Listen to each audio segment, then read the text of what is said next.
Welcome to another Pro Dual Gap cast. This game, very high ranking, an average of 1600 on each side. So very good players on this in this game, and well, we'll just get right into it. So, starting with top left as always. We're starting with Rogue Toaster, one of the best players on Dual Gap, 2100. He is in this maroon red colour. He is in your top air spot. Moving down to the mid, second front, Smurf Hunter, Dual Gap veteran. Here's a 1200, he's a UEF, and he's green. Moving into the front, Humblebee, another Dual Gap veteran. He's a Cybran, and he is in your, I don't even know what type of colour you call that, puke green, but nevertheless he is your front player for Team 1. Moving down to the bottom side, Uriel, 1200 Aeon, I assume he's going Navy. Hubelek, however you say that, he is an 1800, he is a Seraphim, and here's yellow. And last player but not least, Mikhail Overkill, Cybran, purple colour, bottom air, 1900 actually. So pretty good team for the Team 1 left side. Moving on to Team 2, True Retard, great name, 1300. He's in your dark purple, he's a Seraphim, bottom air, Gaslighter, 1600 for your eco. He's in the orange.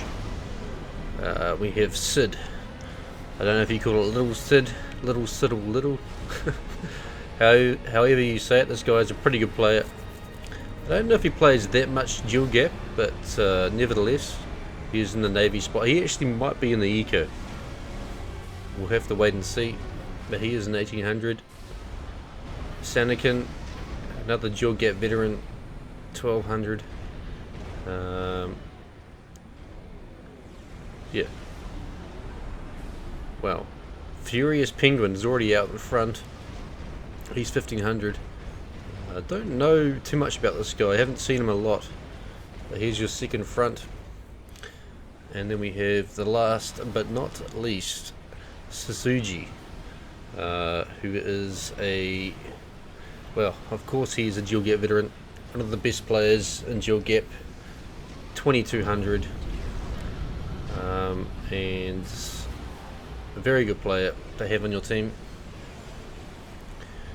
Nevertheless, that is your players, so obviously the two highest ranking players are in the top air spot opposite each other.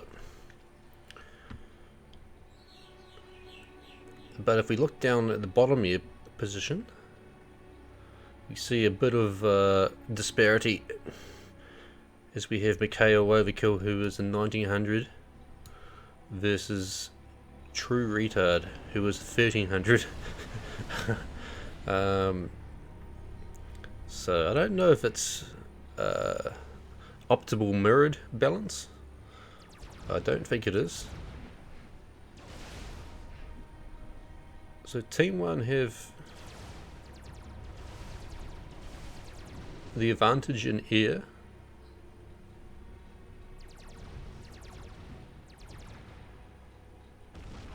But I believe, yeah, so Little Sid and Team 2 have the advantage in Navy. Nevertheless, Rogue Toaster has a, well, he has a Rogue T1 bomber.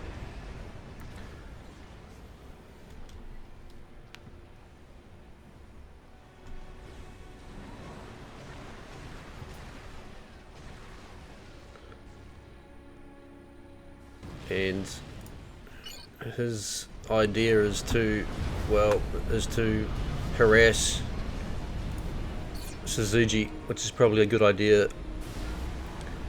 trying to contain this this powerhouse of a player. and well, that would be a good start. So he kills 4 NGs, 1 bomb.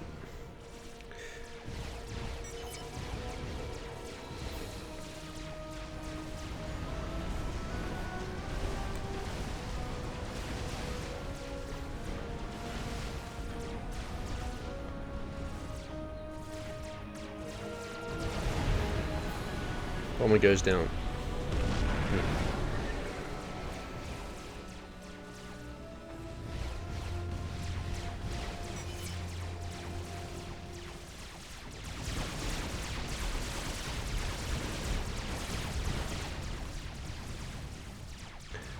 The team 2, both front players getting the gun quite early. Well, it's not too early, it's about the right time to get gun, which it's always a good thing to get. Allows you to push up. Probably some would argue it's more useful than T2 upgrade.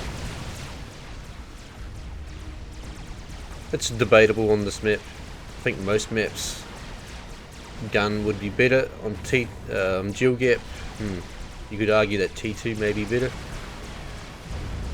Allows you to get flak, allows you to get the PD. But quite a passive, very passive from both Navy players at the moment, although we do have a frigate.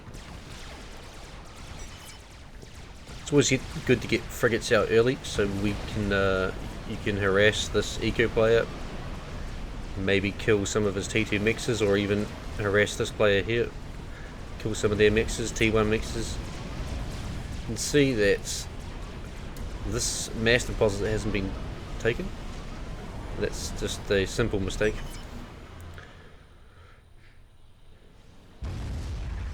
See, Humblebee has taken a different approach. He's gone to decided to go T2, and a very late T2 upgrade, no assistance.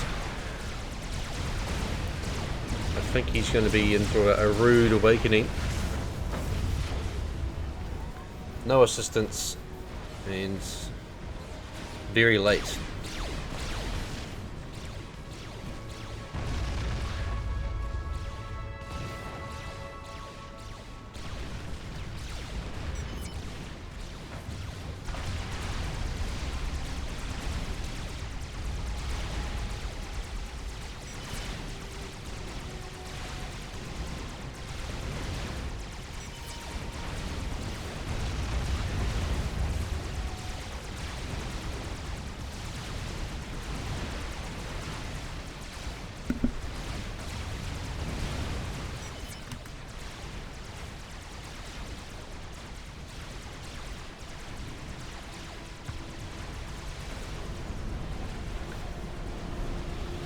Very early T3 upgrade from Suzuki.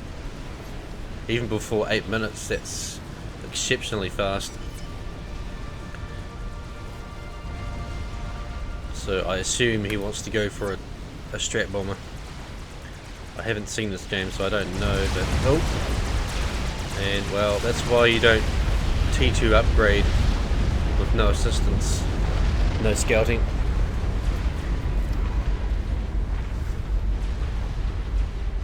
And cue the toxicity in chat.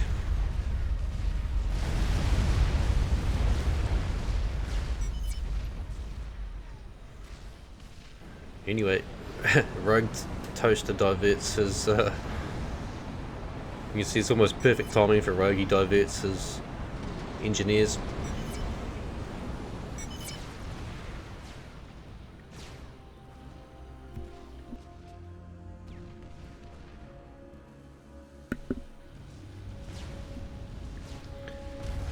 Furious Penguin getting stealth. It's always nice to get stealth, but he has no buildings or assistance or any form of defense. He's probably just keen to push forward.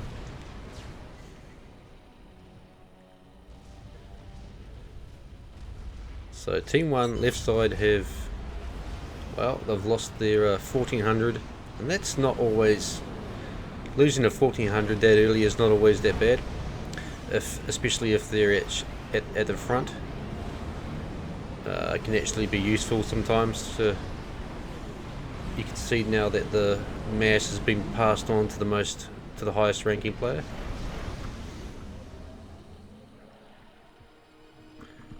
So Rogue already has a T3 mix, and Suzuki has a Strat Bomber. So two different strategies here.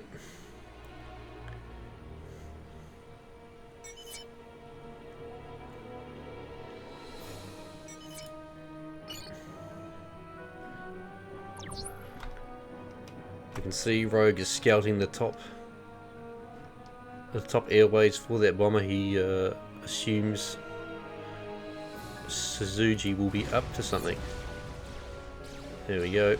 I think he's going to miss it.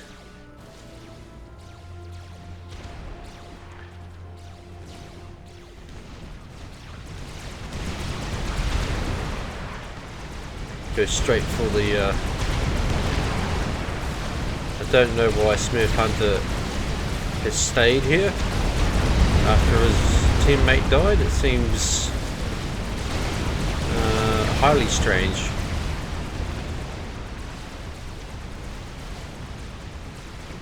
But he hasn't actually, he's going for the T2 mix.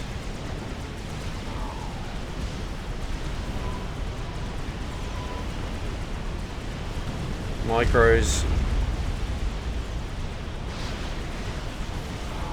There we go, beautiful.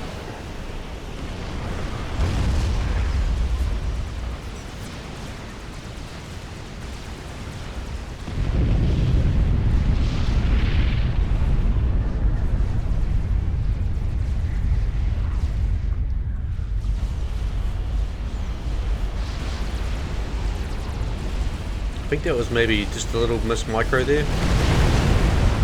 Yeah. So,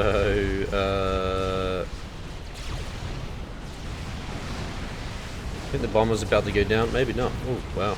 Okay. Yes, bomber goes down. So now Rogue has to defend from land. He will have 3 bases soon, but still not ideal. You don't really want. You don't want this. I mean, late game, it's always nice to have your top player have the most mass, but this early on, yeah, not good.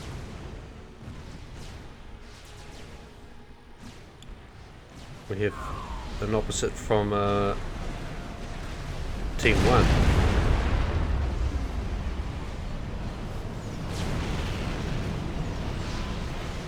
A little bit of miss micro there.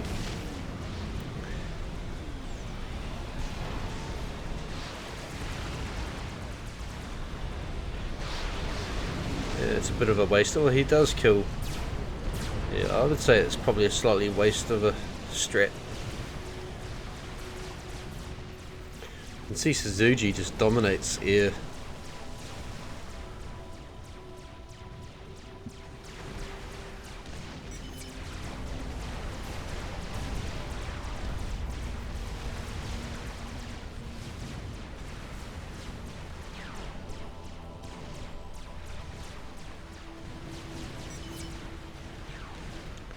So Team 2 right side has, well, they have Navy.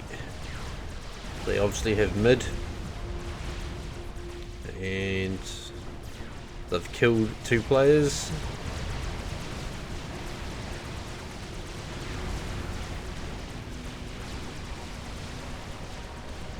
Another strat bomb out for Suzuki.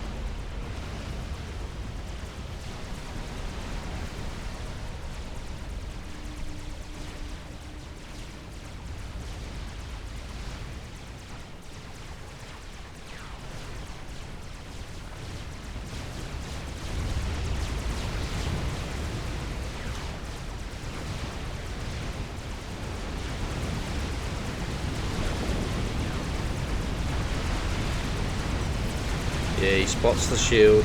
realizes he can't bomb the mexes. Does a U-turn over the frigates, loses half his health, and he might even, no, okay.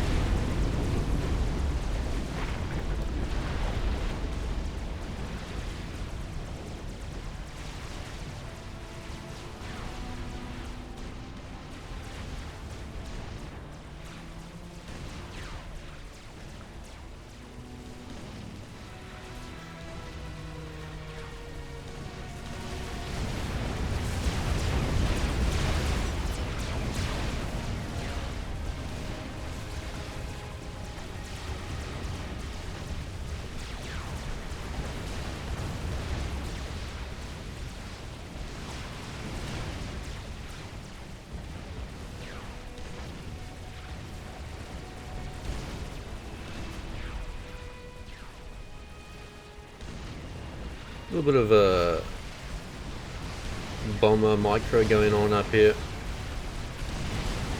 One strategic bomber is going to go down. Not too sure what Suzuki was trying to do there. I don't think any of the bombs actually dropped. So now Rogue Toaster has enough T2 PD. He can defend without too much trouble. He has access to 3 bases. This Navy is going to help him defend. So even though this T1 is quite annoying, it's not going to actually achieve much.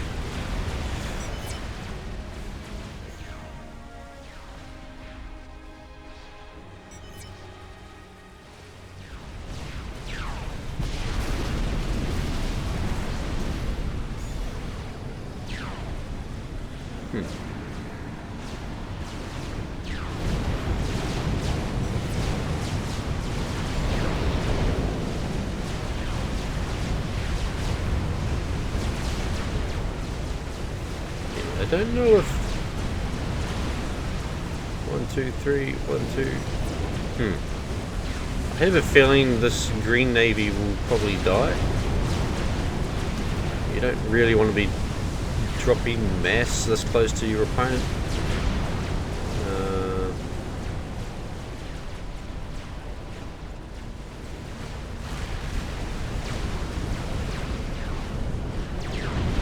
Hubuik can simply build some defense here, help him defend from Navy. He's going for an SMD. Let's go over to, yes, there we go. So this is quite good from Gaslighter building the nuke, although he doesn't, probably should have 2 TTP gens before he goes nuke. But he realizes that Rogue Toaster is behind. He's busy dealing with, well, he's finished dealing with the T1, but now he has to build an SMD, and he is behind. And he has to build it in his base, which means he can't defend this base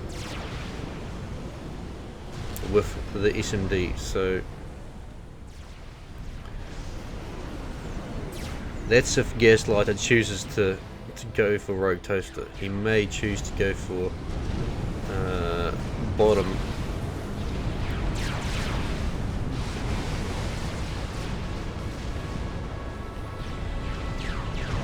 I think there's too many cruisers in this Red Army. Cruisers aren't going to achieve much, especially Aeon cruisers.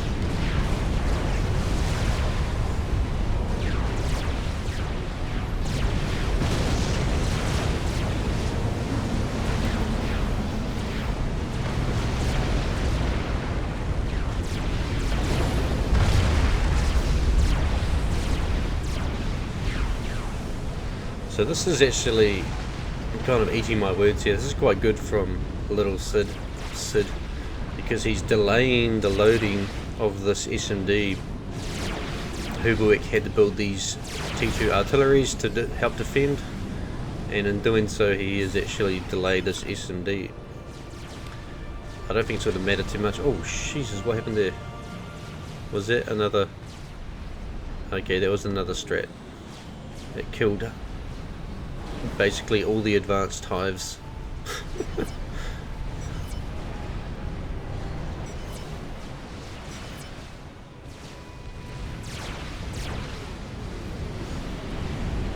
And am I missing something here? He's control K'd all his T2 mixes.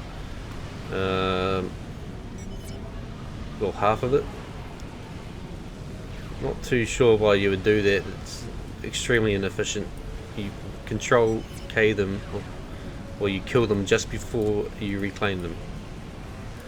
Because now you don't have this giving you mass, so kids never do this, never do this.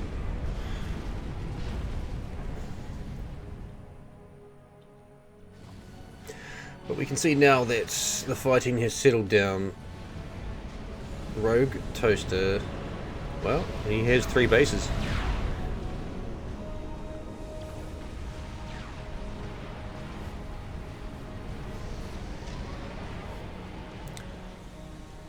Sujuji has, well, he's got full T3 mix and a RAS, not a RASCOM, he has a, yeah, RAS. He's a RASCOM.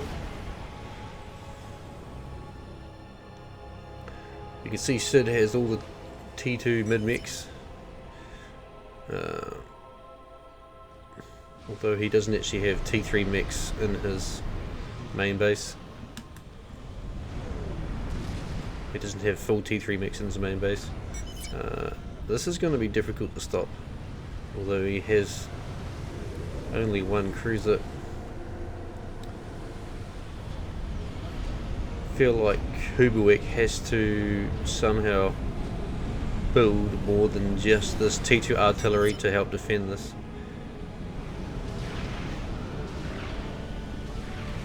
Should probably get some frigates to spam frigates.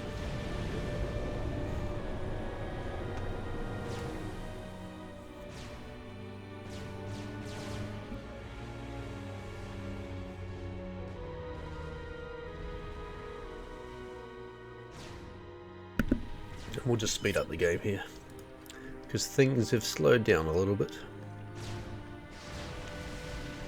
Moving on to the sort of economy stage of dual gap. Well, dual gap is mostly economy stage the entire game, but even more so after 20 minutes.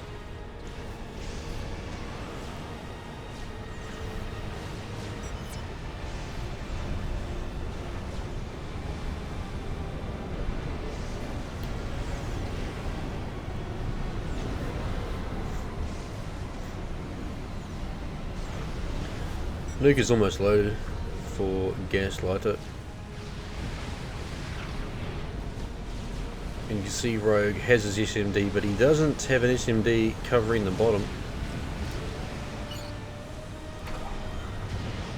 So this is the cut-off point for the SMD.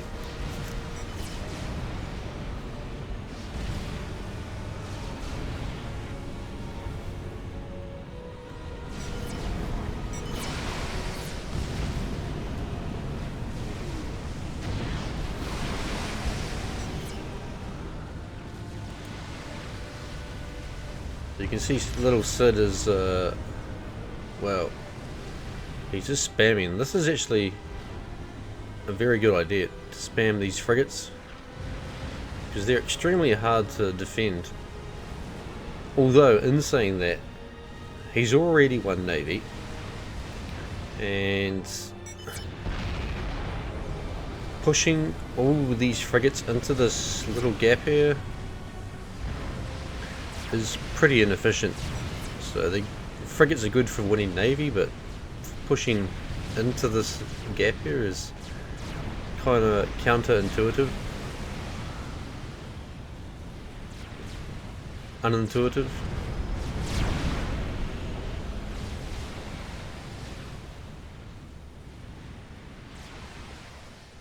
Speed it up a little bit more.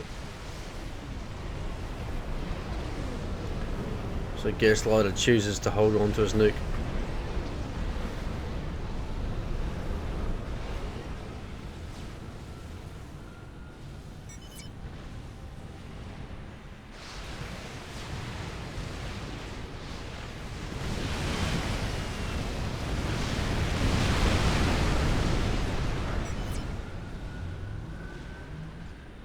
just seeing how the game is playing out now.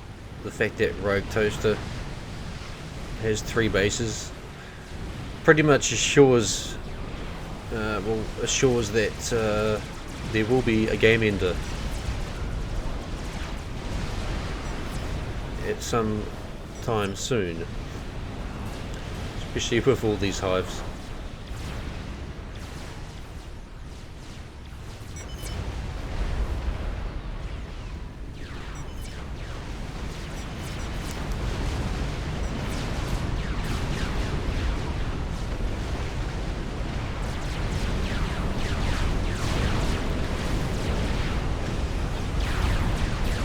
Aeon T2 destroyers, very good at killing frigates.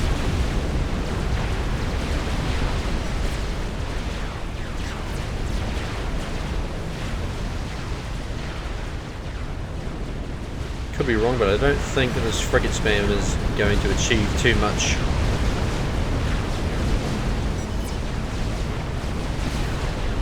He does need to micro. Urail does need to micro his destroyers though.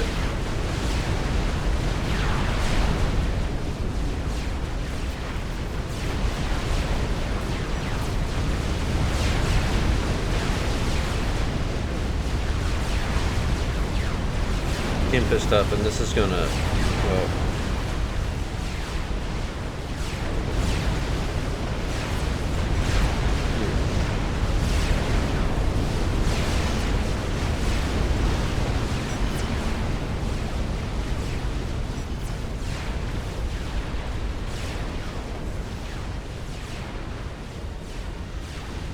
looking at Mikhail's air, he really should have his air patrolled up and down here. Being in the base is just not very useful. They could actually win air here, no. So that, you see that frigate spam didn't really do much, it just sort of deposited a mass right in the centre here.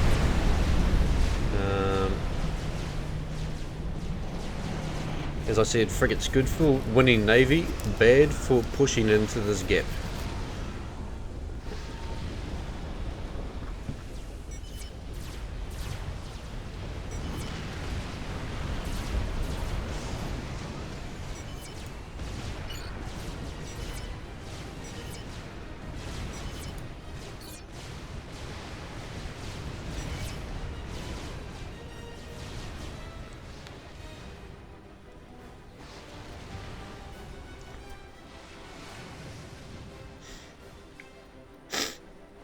Excuse me.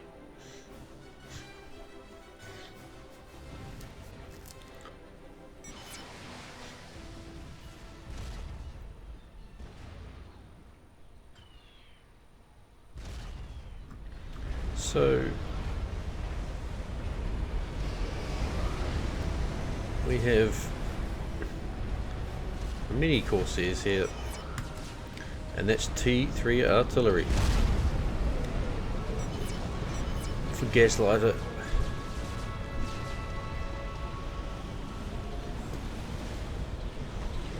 And this is going to be an absolute pain in the ass for Rogue Toaster to deal with, especially for Cybran shields.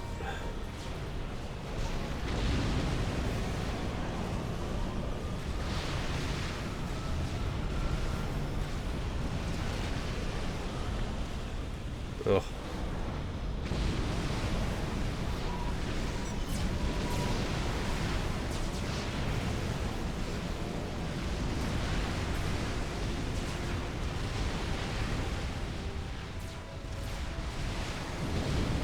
Oh man. Oh.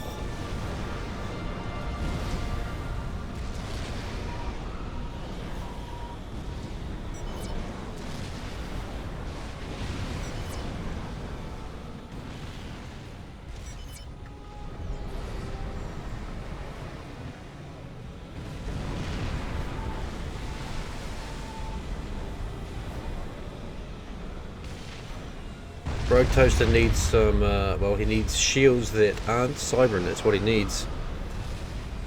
Ideally, Seraphim. But at this time, he doesn't have any Seraphim. But it doesn't look like it.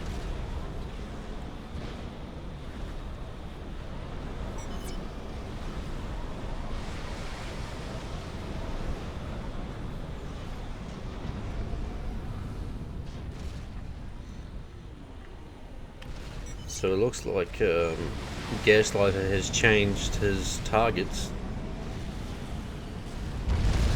to Uriel.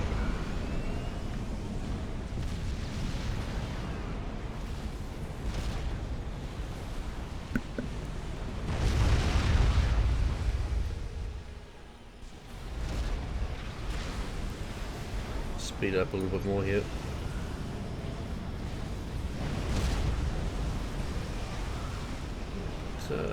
Not too sure what's going on here. Is this meant to be a T3 artillery position surrounded by energy storage for some reason? As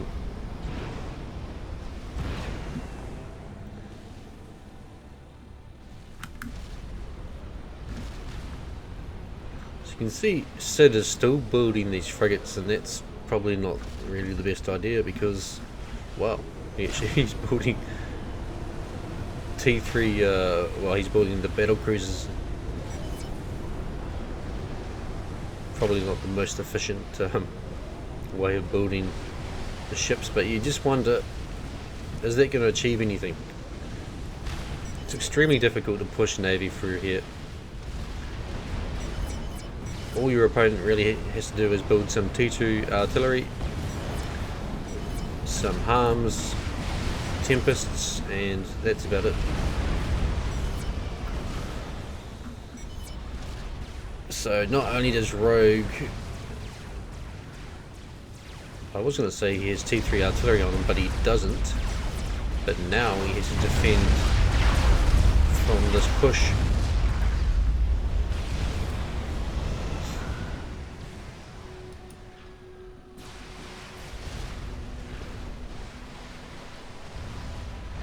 And it just looks like Rogue, even with his 3 bases, is just a little bit vulnerable. His shields are down. I think he does have more ASF than anyone else, but oh, Suzuki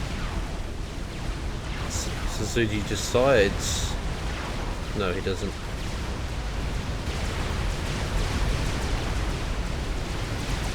Corsair's helping in the killing of the spider.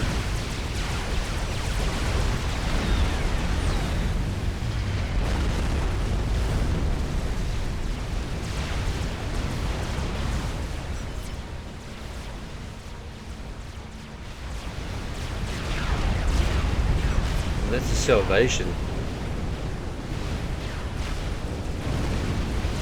Wow.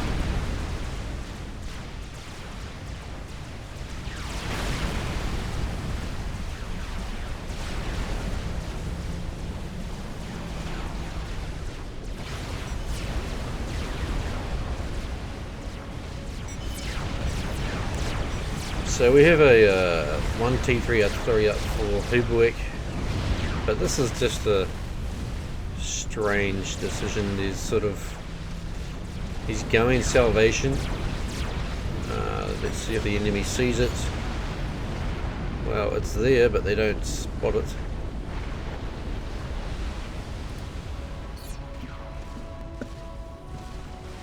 And you can kind of see we got Corsairs, we got strategic bombers. This here is Sid building up a snipe force to snipe anything he wants to. Toaster is going Scathus. Oh, wow, there you go. That's kind of bad.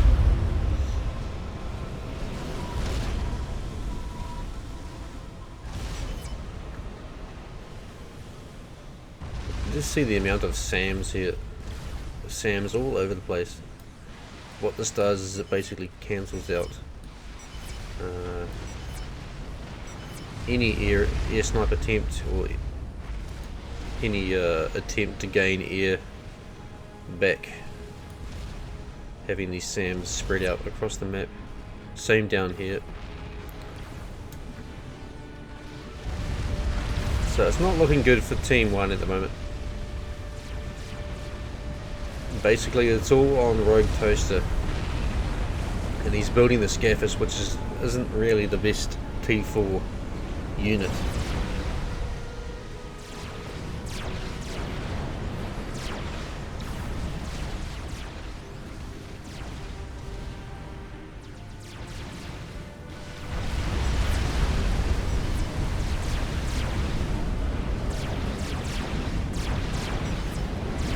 Speed it up a little bit more here. Because it looks like, yeah, Team 1, and now we have 1, 2, 3, 1, 2, I think there's one here, 3, 4, 5. We have 3 active T3 artillery on Team 2.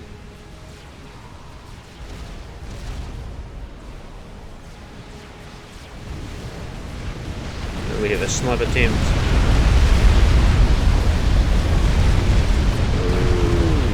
SMD stays. For some reason, they only have one loaded SMD.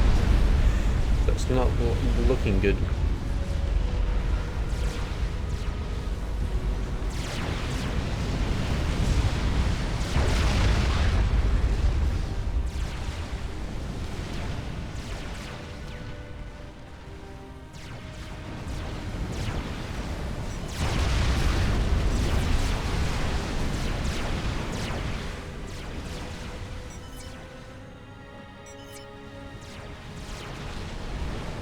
And now Hubuik has no hives to assist his shields.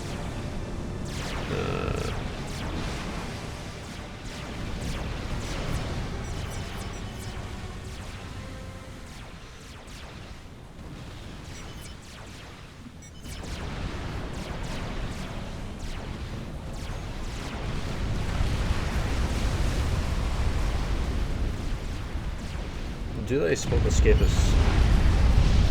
Yes, they do spot the Scaffers. And, well,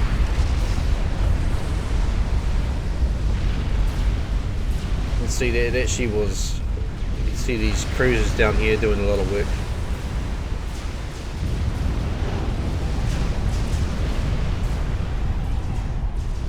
Now there is no loaded S&D down here. Team 2 are free to nuke this bottom side and all this navy. There's actually not. Oh, there's an SMD here. Well, okay.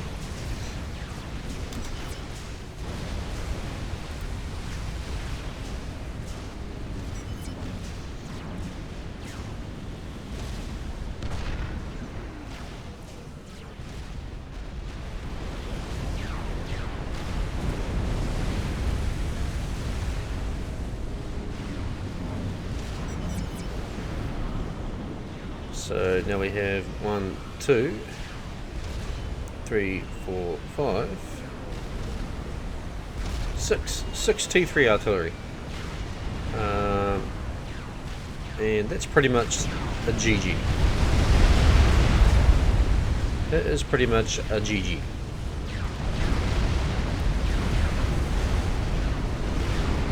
Even with the Scaffers. 6 T3 Cybran artillery are going to beat a Scaffers any day, because you just can't shield it.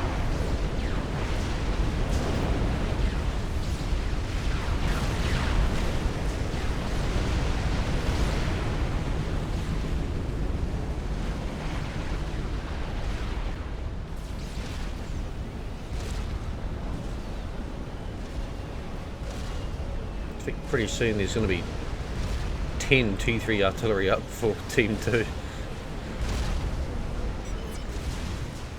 Scaffers is finished. Where is he going to put it? You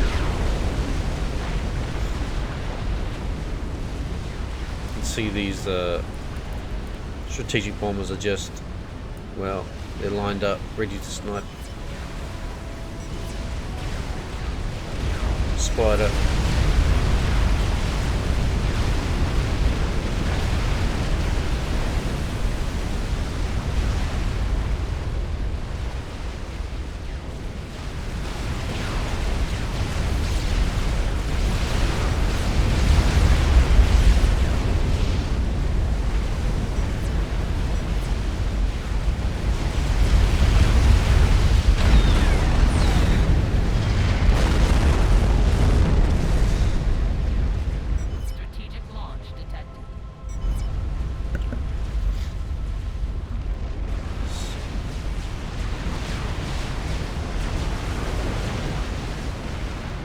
So it looks like Sid wants to kill this SMD, and then this nuke will kill the Scaffers. So let's see how the plan plays out.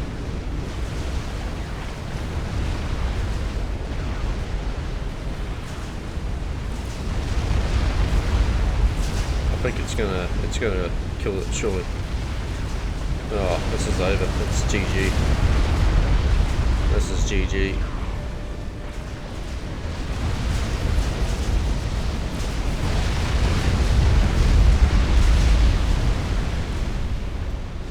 Domination.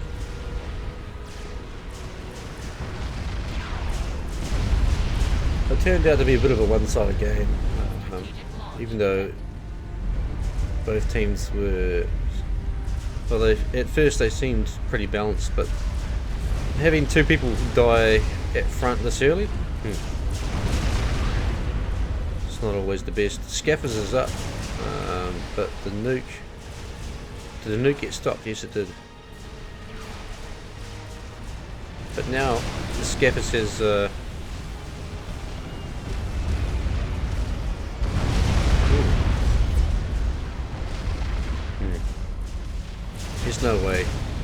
no way you can compete against 10 T3 artillery. It's just never going to happen. Not with one Scaffers, maybe not even with two Scaffers.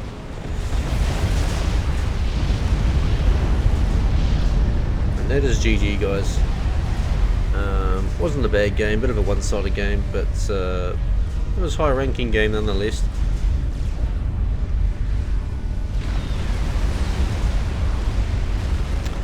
Thank you for watching, and I will catch you next time. Thank you.